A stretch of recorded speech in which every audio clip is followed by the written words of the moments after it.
Support comes from the Missouri Forest Products Association. Missouri produces wood pallets, railroad ties, white oak barrels, hardwood floors, and more. Details on the variety of products made in the state are at choosewood.com.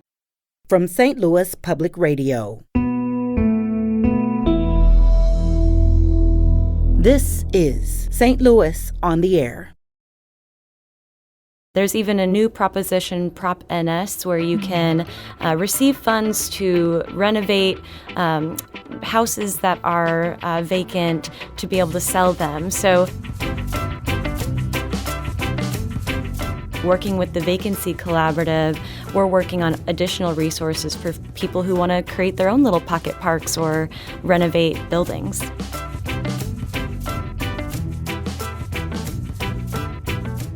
When a city invests in its public space, the people know that they're the ones being invested in, and people will invest back into the city. I'm Sarah Fensky.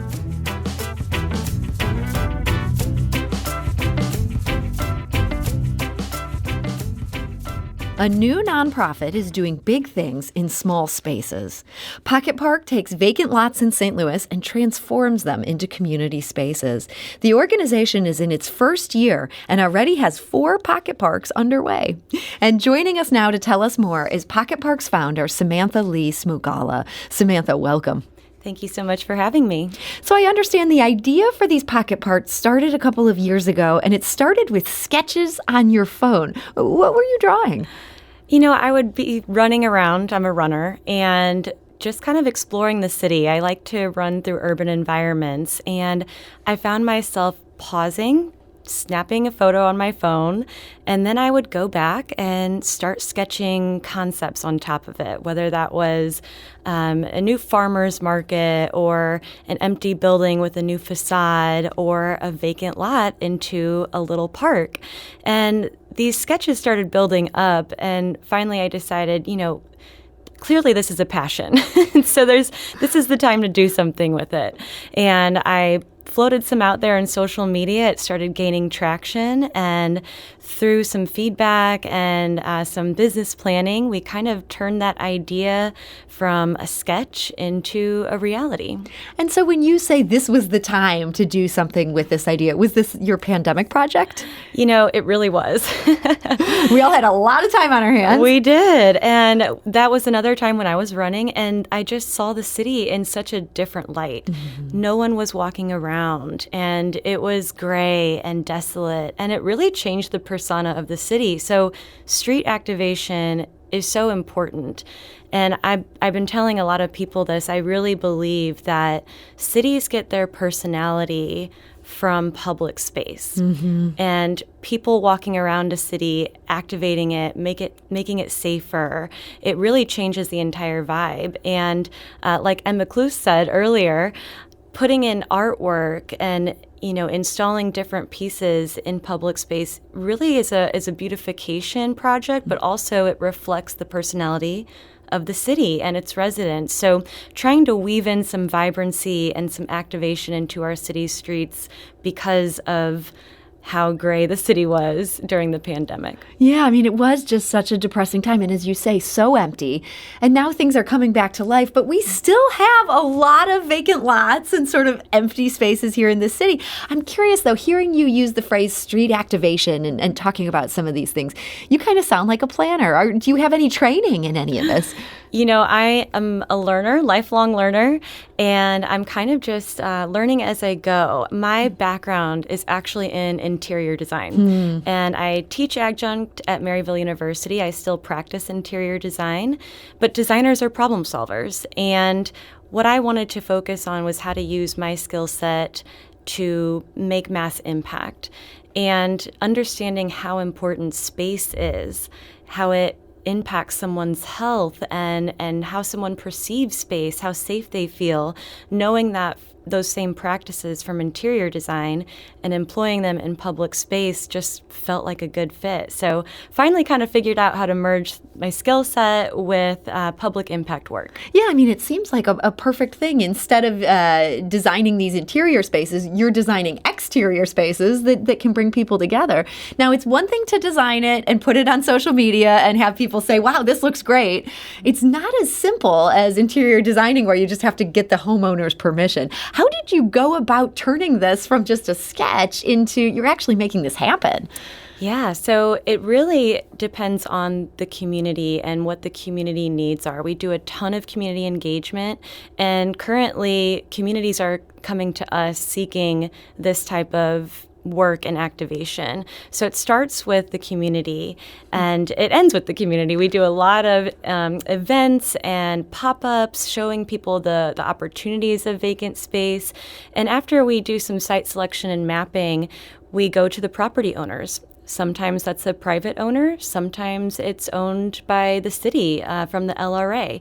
So we really try to work with them and come up with an agreement that makes sense for both parties so that we can continue to provide value. So what was your first? Our first park is downtown at 10th and Locust, and this is a space that we currently have a lease on with a private owner, and we are working on, we actually just received a $10,000 grant from the Downtown Community Improvement District, which is amazing. That's awesome. We've installed a 111-foot mural that's a color spectrum mural that completely transformed the block, just, again, inserting vibrancy into public space. And the next phases will be incorporating seating and picnic tables. We've also kept the lot clean, installed things like doggy waste stations, and all of that. So that's our first park. And what's great is that we work on a really lean and mean model. The parks can continue to evolve and be updated the more resources that our organization receives. So we start with what we have to create immediate impact, and then we go from there. So what led you to do that one first? Was this something where there was a property owner who wanted to work with you? It was. I think that having high visibility is important, and being able to access as many people as possible in dense urban areas is also important. And downtown needed some help. Yeah. So we do look at neighborhoods and do some surveying and mapping. Where are amenities? Where is the transit happening?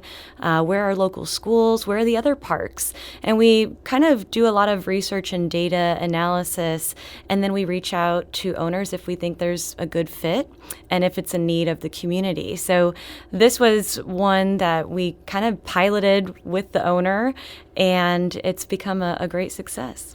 So we heard from, there's just always a naysayer in any topic we talk about, but we heard from somebody who was like, yeah, this is not my favorite spot because this is something where the dogs have really started to pee on this. How do you balance, you're dealing with such small spaces. So how do you balance the needs of various constituencies when they might conflict? It's not like Forest Park where you can be like, oh, we're going to put this over here. We have thousands of acres. We'll put that over here. It's just one little space. Right. It's a balance, and that's something that I think we'll continue to navigate and find solutions for. So what we're working on now is what can we put in the space that helps change behaviors and influences people to take care of space. And if you're taking care of it, a lot of times it will influence good behaviors for others to take care of it. Mm-hmm. There's, it's been said that when a city invests in its public space, the people know that they're the ones being invested in, and people will invest back into the city. So that's what we're trying to employ. And it's a process. You can't change behaviors overnight, but the more that we continue to create value, continue to keep the parks maintained, and provide more for people as an asset, I think we can do that. So that's your first one. You have 3 others that are already underway. Are those also downtown? Another one is in Laclede's Landing. It's under the MLK Bridge. It has a beautiful vessel sculpture on it. Cool. And then we have one in the West End neighborhood, which is near Hodemont. And that one has some beautiful sculptures from the apprentices at STL Artworks. And we've also included a paved pathway that's a playful learning landscape, has various shapes and color painted along the path for children to explore. And then our fourth park is a collaboration with the Cortex.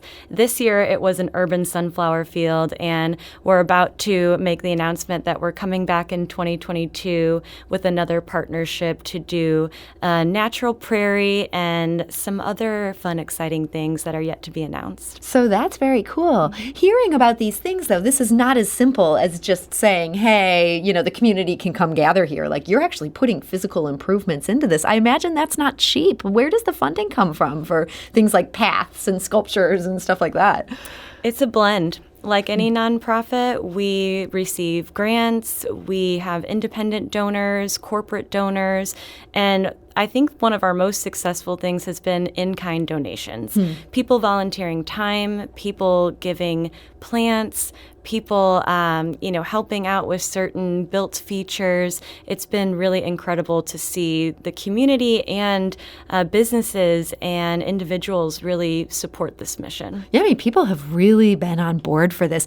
Does that surprise you? I feel like sometimes St. Louis can be kind of change resistant, and yet this is a change people can get behind.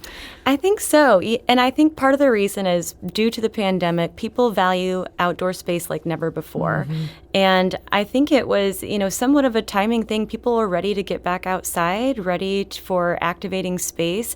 And I think it really became apparent, especially here in St. Louis with a lot of other neighborhoods, vacancy is a big problem. It blights neighborhoods, it depreciates property values, it's associated with crime. So now's the time to make the change to improve our neighborhoods and build up communities. So you're actually holding events on these spaces. I understand you've held a total of 15 across these 4 parks. What kind of things have you done on site? Sure. So there's been everything from pop-ups that are temporary activations where we have vendors and invite people to come and give feedback, and we'll even have food trucks, things like that. And some of those events are fun volunteer opportunities for planting or painting. We had a wine and paint the park day. That was a really fun one for adults. That sounds super fun.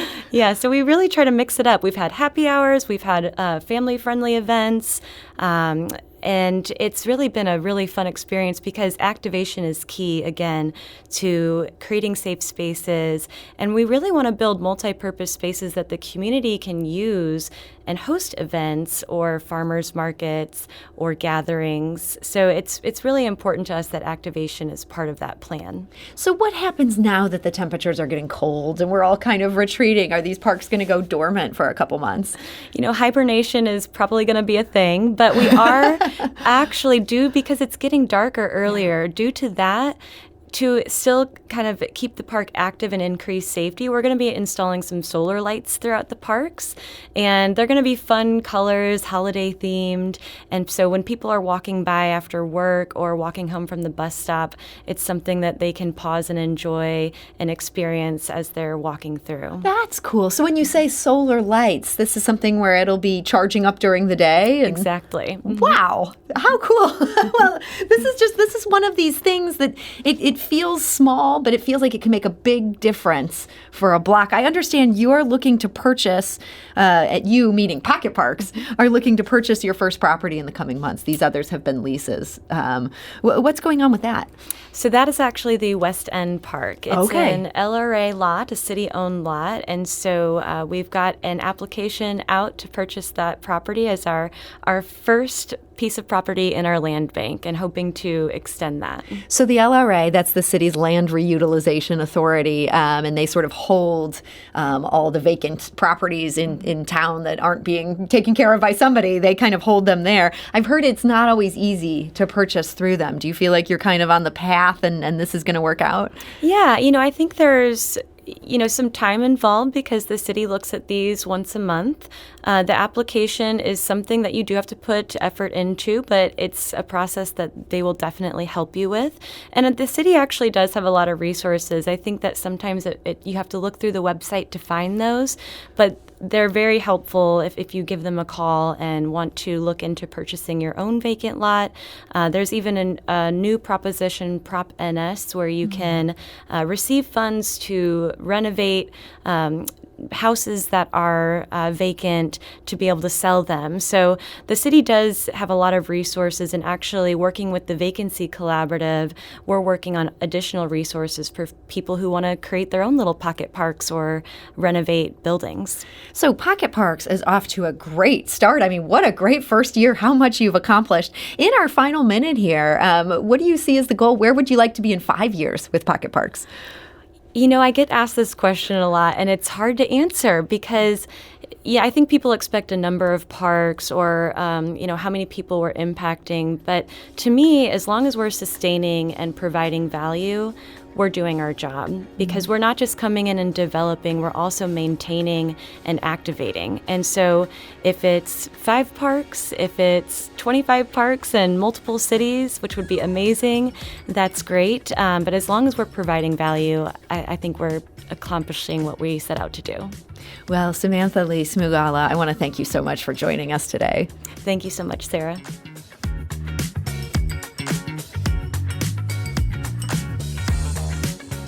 This episode was produced by Laura Hamden with audio engineering by Aaron Dorr and production assistance from Jane Matherglass. It was mixed and edited by Aaron. Our executive producer is Alex Hoyer. St. Louis on the Air is a production of St. Louis Public Radio. Understanding starts here.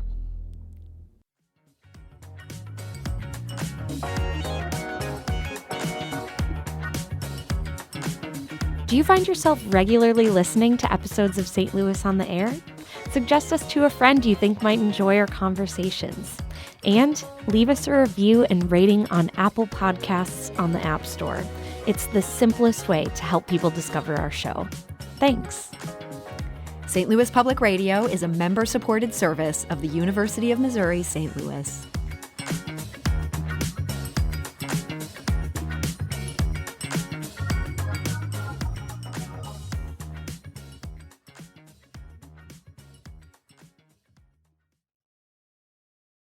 Support comes from the Missouri Forest Products Association. Missouri produces wood pallets, railroad ties, white oak barrels, hardwood floors, and more. Details on the variety of products made in the state are at choosewood.com.